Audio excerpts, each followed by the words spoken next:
No music today, buddy. I'm so sorry. I'm with you, Jack. Yeah, yeah. So many people want the music. I'm gonna go with Jack. Listen to music. Yeah, like our whole musician team, half of our musician team, like 3/4, 7/8 of our musician team. We got one here. We got one musician part of our music team here. That's it. She's like, a cappella? Not today.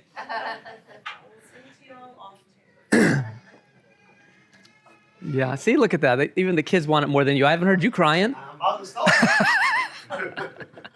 Hold it together, Kevin.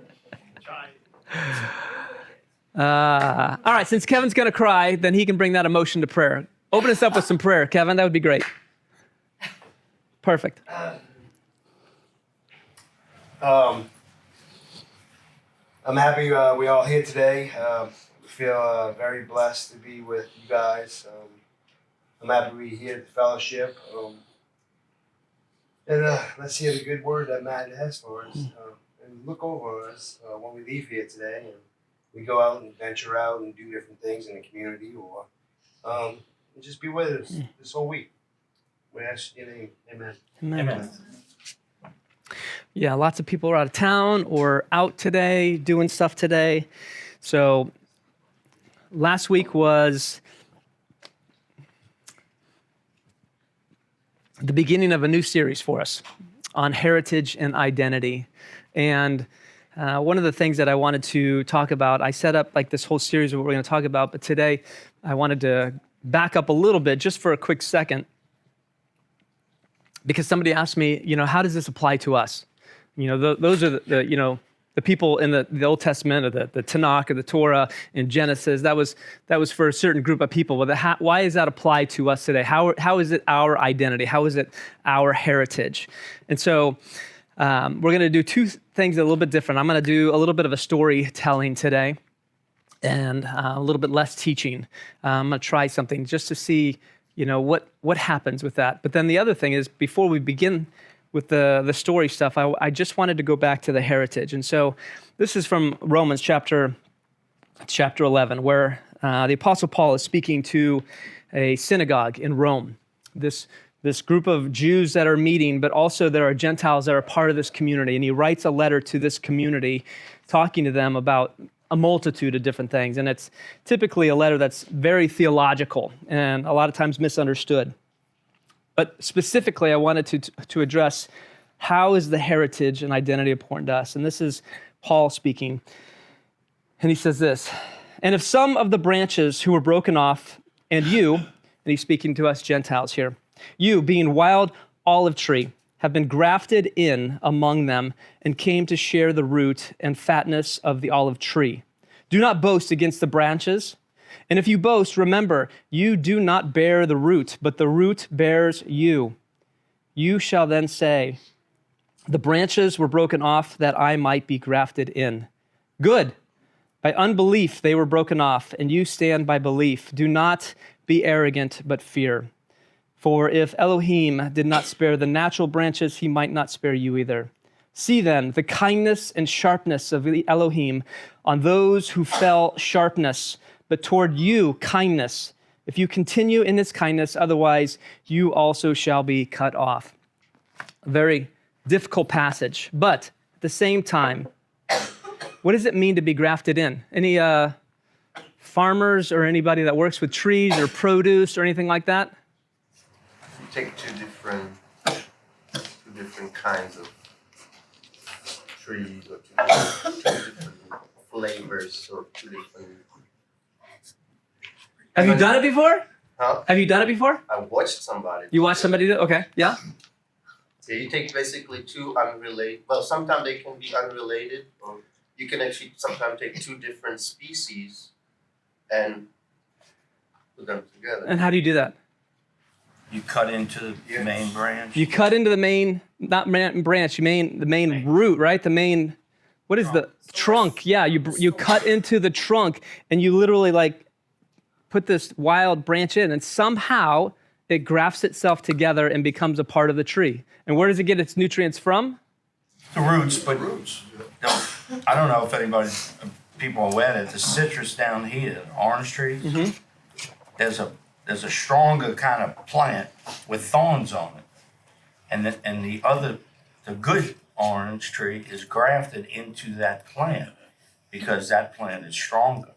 So if you cut, you will see the stickers come out sometimes after like a freeze or a hurricane when some of the good part of the plant dies. This wild kind of plant comes out. It's kind of interesting. Interesting. That's how it's mostly done. We should get a video on that, or we should look at that or maybe do a field trip on that, because that's exactly what Paul is talking about here. Like there is a original trunk, original tree that is planted, and we Gentiles have been grafted into that tree. And we are, what did you say? We got spikes on us, or we're a little sharp, we're a little rough around the edges. Yeah, that would be us. And so the idea of like, why are these characters that we're about to talk about, spend all this time, why are these characters important to us? Why is this story important to us? Why is their heritage important to us? One more point. If you take the fruit of the tree and plant it, it won't grow. Right. Because it's not the original tree. Oh, snap. That So changes the orange everything. that's being produced, that's not going to reproduce that way. The field trip's off. That changes it. No, that means everything, because it all comes back to the original. Exactly. Yeah, that's even more important. We definitely need a field trip for that then. That is big. So it goes back to then, we have been grafted into something that means everything. That is where we get everything from, where our identity comes from, our heritage comes from. And the question is like, why do we follow the Torah? Why do we celebrate the holidays? Passover coming up in a few weeks. Why do we observe the Sabbath? Today's the Sabbath. Whose lineage? Well, these questions are important. And we talk about Jesus, we talk about Yeshua on a regular basis. And as we get into some of these stories, this story especially today, I have a question. Whose lineage did Yeshua come from, Cain or Abel? Don't answer that yet. Think about that. Whose lineage did Yeshua come from, Cain or Abel? We'll let you answer that at the very end. We'll let you answer that at the end. Hang on. Don't answer. Last week we said God started telling Moses a story. After he rescued everybody out of the desert, he brought them to Mount Sinai. He gave them this new identity. This is who you are going to be. No longer are you slaves. No longer are you scum of the earth. No longer are you meaningless. I'm going to give you a new identity. I'm going to give you a new self-concept. This is who you are, and this is who you will be from now on. And he later brought Moses up, and he gave him all of these, what we call the Torah, the rest of the commandments orally. I believe that it was something like this. Come, Moses, let's go up to the mountain. Meet me up here and have a seat. We're gonna sit down, and I'm gonna have a story to tell you. And as I said last week, it started something like this. Moses, when I began creating, and we talked about all the things about the light and the darkness. And I think the next day he sat him down and he said, Moses, let's start again. When I began creating, when I created humans, the first man that I created, I made him out of mud, out of clay, like Mississippi clay. We got some people from Mississippi here, right? It's hard, it's rough, it's tough. We have this Mississippi clay. It's kind of like the first Rudolph claymation. Yeah, that joke didn't land at all. It didn't land with him either. He's like, I don't even know who this is. Rudolph? What is this? This was something I grew up. Anybody else watch the claymation growing up? Okay, thank you. At least there's a few people. But God's talking to Moses, and he says, Moses, but there was something missing. As I was putting him together and sitting with this new creation, there was something missing. He just stood there. He was just like, I said, new creation, what are you thinking about? And what did he say? Like most men, nothing. So I blew my ruach, my spirit, into him. And my spirit is what gave him life. It's what gives you life, Moses. But then I noticed something else. He was all alone, kind of whining a little bit, like a lot of you men do. And he was not pushing himself to become the best that he could be either. He was kind of lazy. And he wasn't becoming everything that I created in him to be the best, to be the most capable person that he could be. And so one night I decided, you know what I'm going to do? I'm going to put you in a deep sleep. And I'm going to take the best out of you, and I'm going to create something new. And I created what I call ha'avah. Ha'avah. Now, sometimes a lot of people gave her a different name later, and many misunderstanding of translations. But the basic idea of ha'avah, this new creation that I created, was what I call the perfect enemy. The perfect enemy. Now, Adam, who, we called him Adam because he was made from mud. He was made from dirt. Adam comes from Adah, which is dirt. So he was the first dirt mud man. That's who he was. And when Adam saw this woman, he didn't say the other thing that you love to hear. No. He said, this is Isha, who comes from Ish. Ish is man. This is, there's poetry that comes from this. This is Isha. Now, people like to call Isha a helpmate, but I created her differently. I created her to bring the best out of man. Like I brought the best out of Adam, her role, the perfect enemy, is because she came from man and she knows exactly what man needs.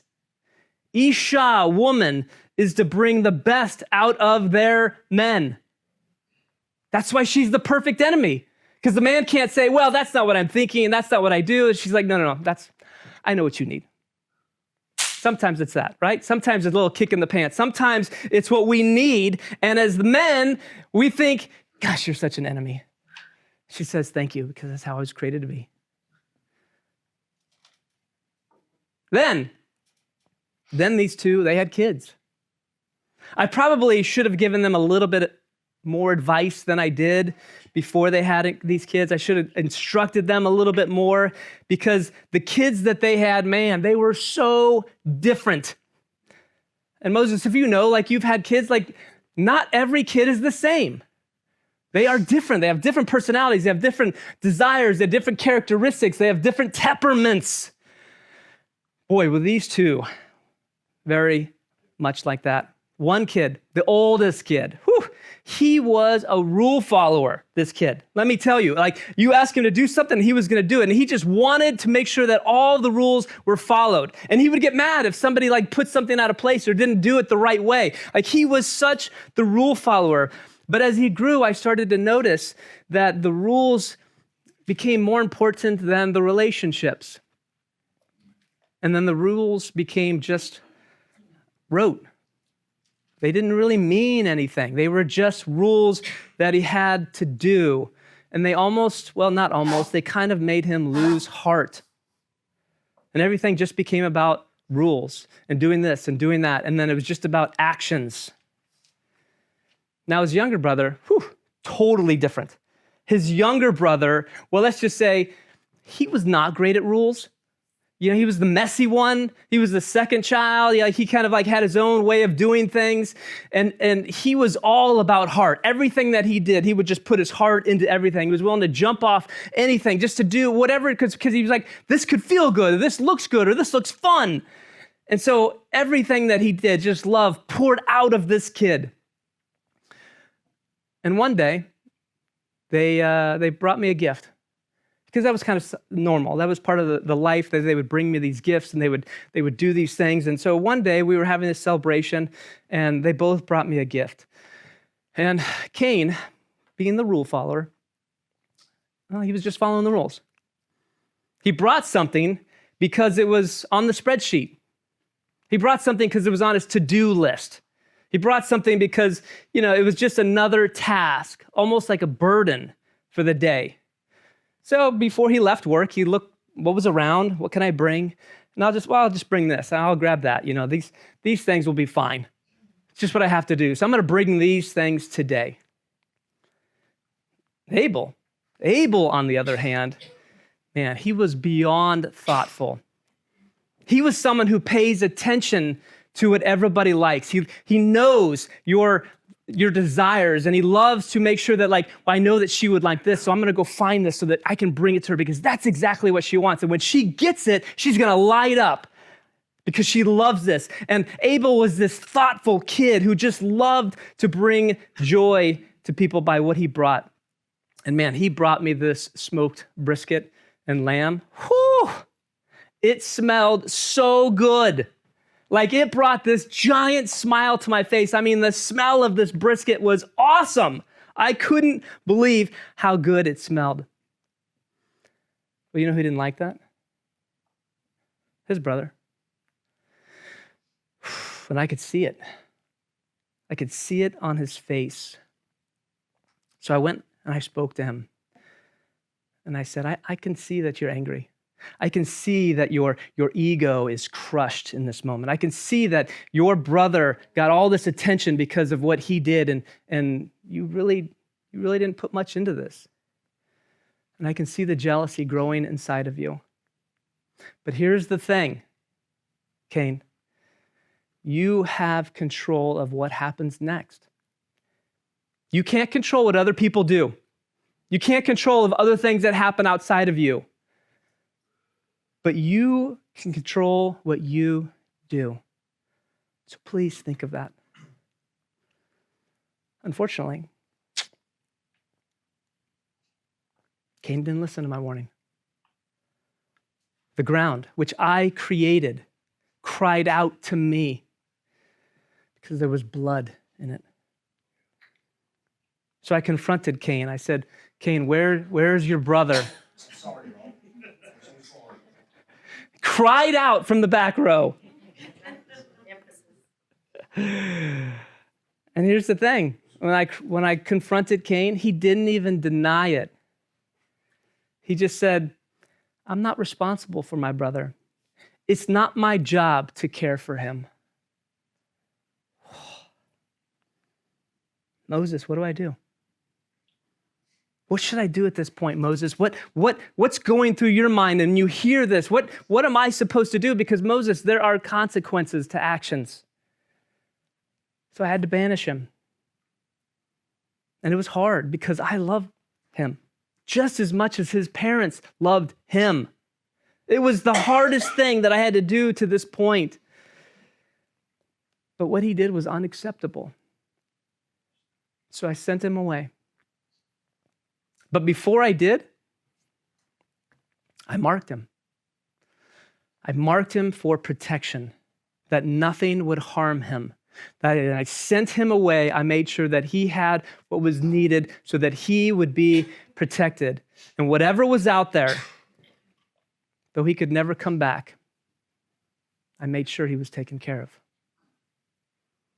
Now, this tough love actually forced Cain to change. Instead of working in the fields and doing the things that he had to do that he really didn't like, he actually created the first cities.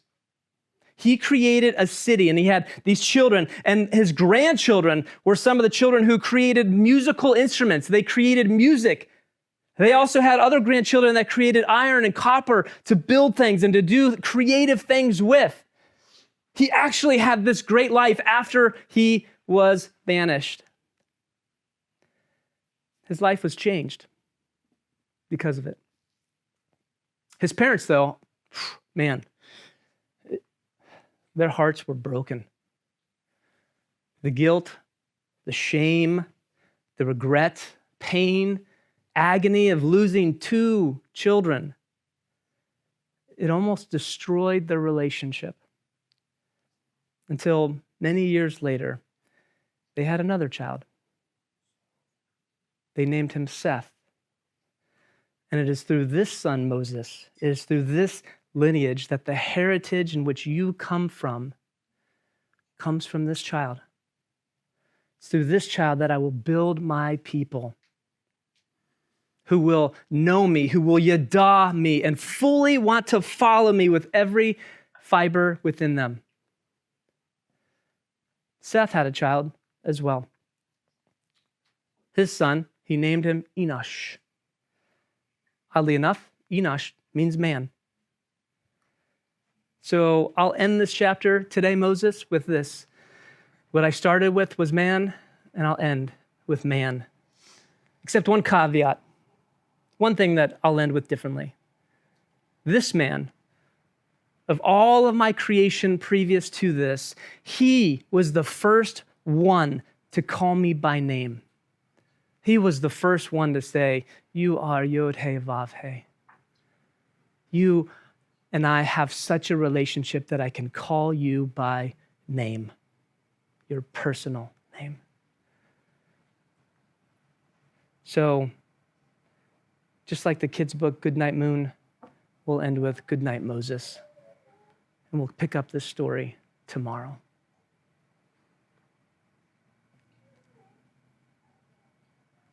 I think this is how these stories were passed down for hundreds of years in a story. They didn't have paper, they didn't have books, they didn't have scrolls yet. These stories were orally passed down. And you heard something new every time you heard this story. Because I said last week, you might be a grandparent, you might be a young parent, you might be a child, you might be an empty nester. And every time that you heard this story growing up, you might have picked out something a little bit new each time, but the story still impacted you. And it's through the story that we learn about character, we learn about God's character, we learn about our character, we learn about the virtues and the principles that are important in life. And it's through these stories that we learn to add to our story. Who are the characters in the story that we want to emulate? Who are the characters in the story that we look at and say, shoot, they shouldn't have done that, but I'm doing that too. I need to change that. Who are the characters in the story that jump out at you? And these are going to be the characters that we talk about every single week. Questions? That was a short one. Yes, the offerings didn't God ordain a blood sacrifice, which Cain did not perform? The sacrifice for blood wasn't until later. What the sacrifice was then, it doesn't say. The text is unclear. It just says sacrifices. It wasn't until the Mishkan was created, where the temple, not the temple, but the tent of meeting, and where they would have the sacrifices, then all of a sudden you start to see more of these laws come about. But the early sacrifices, the idea of did Adam and Eve, did they eat meat? We don't, all of these things are kind of vague. We don't know. But the sacrifices in that portion, it's unclear. Because even God himself performed the first sacrifice, which is indicated when he clothed the first man. Yes, and well, that we've taken it that way, but we've kind of added on to that a little bit, because it doesn't actually say that, but just says that he clothed them. And so sometimes theology says, well, this is what happened, but it's not in the text. And so we're trying to stick to the text. It says that he clothed them, but he never said that he sacrificed to clothe them. Make sense? Right? So this is where we have to make sure, what does the text say? And here's the one thing that, okay, so there's new people in here, so I'll say this for the new people. One thing that you'll find from me, and this was something that my mentor taught me. He asked me the question, Matt, what's more important, the doctrine or the text? And so that was a hard one for me, because I always thought they were the same. But what you find out is that what happens when doctrine does not agree with the text? What happens when the doctrine says something opposite of the text? Scriptural doctrine, but not always church doctrine. There's a difference there, right? There is no scriptural doctrine. There is church doctrine, and then there's the text, right? And so we've been trained for over the years to think that they're the same. And so what you're going to get as you sit in here and we teach on this, there are going to be some things you'll scratch your head wait, did it really say that? And we've come to believe what doctrine has taught us to be true, even though the text might say something different. And so what you're going to get here is you're going to get a focus on what does the text actually say. I'm not going to tell you how to apply the text to your life. That's your job. I'm going to try to interpret the text as best as I can based on history, context, culture, and the actual language. And then I'll let you determine how you're going to apply that to your life. It's not my job to tell you how to live. It's my job to teach you what it says, and then you figure that out with God. That was good, thank you. Can I ask, or like add to that? That was a brilliant question, by the way. When it comes to the doctrine, right? This is what you said, Matt, is the church doctrine. Correct. But we need to also make, when you think of church doctrine, which church doctrine you talking about? And that's, Yes. and that's, I think, the most crucial question, because that's where all the confusion comes from. Yes. Yes. And so what people don't realize is that there is, in the Catholic Church, which is where the foundation of what most doctrine comes from. I mean, I can't tell you how many Protestants I've met. They're like, oh, we don't follow Catholic doctrine. We follow Christian doctrine. I'm like, you don't know what you're talking about. Because your doctrine comes from Catholicism. It just does.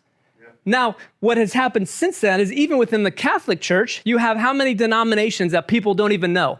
You have Franciscans, you have Jesuits, you have, I can't even name them all. Like there's probably at least 10 or 12 different denominations within the Catholic Church. People think that the Catholic Church is unified and they believe the same thing. They don't.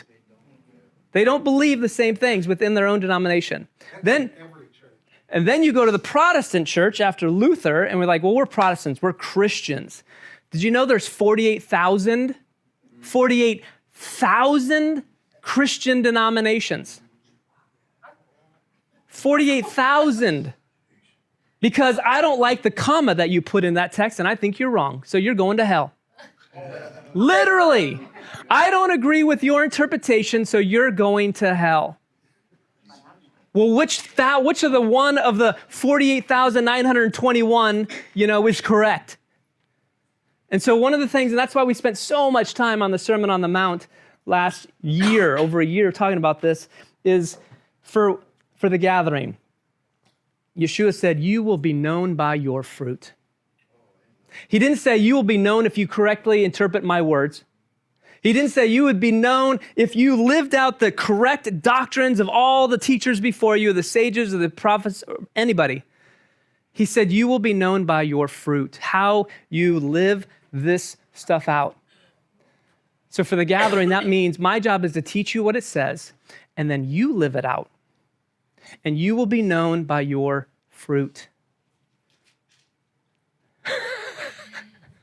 By definition, what is a Christian? In your mind. So, Christian, from the Latin and from the Greek, I believe, comes from Christos, which is Christ. And then the I-A-N comes from to be like. And so to be like Christ is the definition of a Christian, right? Which is on our banners, what does it say that we are like, right? Our mission, our purpose is to live as Jesus lived. This is what discipleship is. A disciple of a rabbi is somebody that says, I want to be just like my rabbi. I want to act like him, speak to my wife or my spouse like him. I want to treat other people like him. I want to be kind or generous or compassionate like he was. I want to model my rabbi. That's the definition of Christian. All right. One more. Okay. So when you're talking to Moses and you are gonna you're gonna take from Adam everything that is good, right? And create Woman. Ha'ava. And so we see that, I feel like we see that theme throughout our Bibles where like the woman is so elevated, and I'm not trying to be silly. I'm really not. But if she's all good and she's like, I didn't say she's all good. She was go ahead. created from all Yes. that was good. Yes. created from all that was Right, good. right. Right? He had it in him. Yeah. So I feel like their descendants, Cain, Abel, Seth, they all have it in them for the good. Mhm. And maybe the not so good. It's not necessarily the evil. I mean, Adam wasn't evil. Well, here's the thing. What does the text say when God created all of creation? What does he say at the end of every day? What does he say about man? Very good. No, he says he was tov, tov, good, good. Oh, good. Good. There's no such word as very, right? There's meod, muchness, right? But there's good, good. Like he's emphasizing, this was my creation and they were good, good, right? So as human beings, you were created good. You are still good. But he wasn't good by himself. Well, no. Well, he was, but he wasn't fulfilling. There was something still missing. Okay. There was something still missing. I took my own little creative, adventure on it. But the idea being that even though he had everything within him, there was still something more that he could do. And he needed somebody to help him with that. There was this is the idea of Genesis 2, and it says the two shall become one, right? There is the idea of Adam had what he needed, but he needed that pulled out of him so he could do life with that other person. That's why marriage is so important in the text of the rabbis and the traditions, that marriage is such a valuable thing because in the text it says, the two shall become one. There's a passage that's found much later that we say every single day. We're supposed to say every single day. We pray it every day. What is it? What are we supposed to say 3 times a day? Shema, right? Hear, O Israel. Before the love of God, Jesus said, Shema Yisrael, hear, O Israel, the Lord our God, the Lord is what? One. So the rabbis had this interesting way of understanding the text. They would look at a text and they say, where is this word first heard of before?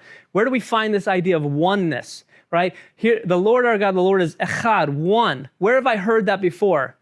Well, if you take it all the way back to the beginning, remember, everything that I teach, I've always said this, everything in the Bible can always be found in the first 3 chapters of Genesis. Everything. So here, Deuteronomy says, the most important commandment, hear, O Israel, the Lord our God, the Lord is one. Before we get to love, what does it mean to be one? Where have we heard this word before? Oh, wait, it's when God said man and woman shall become one. And so the idea of marriage, the idea of a husband and wife, when they come together, when they're being the oneness of what they were created to be, they glorify the image of God. That's why marriage is held in such high esteem. That's why having a healthy marriage is so important. Loving your spouse and your spouse loving you is so important. And being united is so important because when you do that, you reflect the image of God to everybody. Because you can see when a marriage is healthy and happy, people are drawn to that. But when a marriage is fighting and people are negative and are always complaining about their spouse and complaining about that, who wants to be around that? What are you glorifying in that marriage? Selfishness? What other adjectives that you want to add onto that? Whatever. But a marriage that is loving and generous and compassionate and thoughtful, people look at that and they're like, man, what do you guys do in your marriage? I want to be like that. So the one time you lectured on that first word that you called Shema? No, Hava. Ha'ava. And then after the serpent thing, okay, the name was changed, right? He referred to her in a different name. Can you talk about that a little bit? Isha. Is that the name? Isha? Yeah, so there's... No, I thought, again, and this may be doctrine somewhere, but it really goes back to you because I don't know the Hebrew at all. But it was like he called her this initially, and then after the fall, Right. he called her by a different name, Mm. different Hebrew name. I was just wondering. I'll have to get back to that, yeah. Okay. There was another word for that. I remember what Yeah. you're saying. I don't remember off the top of my head. That's a good question, though. So your original question about lineage and where Yeshua, Yeah. what would most people think and what are we kind of thinking now? Yes. Oh, yeah. So where do you come from? Who? It was a trick question, right? It's not Cain or Abel, Sometimes we forget that Seth was ever a character, or maybe not even forget. People don't even know sometimes. I was teaching, I was doing a leadership class in the parish last year, and I was teaching through these biblical principles, but from a leadership perspective. And I was just lightly touching on some of the characters, but this is where this leadership principle comes from. And the class was kind of like, I don't know, and I was like, wait a second, how many of you guys have heard of Cain or Abel before? Out of a class of 30, how many people raised their hand? 1. Cain and Abel. So do you think they know who Seth is? No, not at all. No, Seth. And what we have to understand, and this is why I teach the way that I teach, is I believe that we live in a culture today, currently, that is biblically illiterate. People have no idea what the Bible says. And we live in a place that is very, how do I say this? Doctrine oriented. Well, because of doctrine, hurt. There's a lot of hurt people in this parish because of the church. The church has hurt a lot of people. And so there's a lot of people that live here who want nothing to do with the church because it's the church. And what I'm trying to say is, you know what? Good. Don't worry about the church. Let's just get back to God. Let's get back to the words that God gave us. Let's just get back to Yeshua, who can bring us redemption and who can bring us wholeness in life. Let's get back to that. Forget the church structures, forget all the church stuff. Let's get back to God. And let's get back to people who love God, and then we can love each other through that process. That's what's important, and that's what we have to get back to. And what's it mean? What does Seth What's mean? his name mean? You know, replacement. No.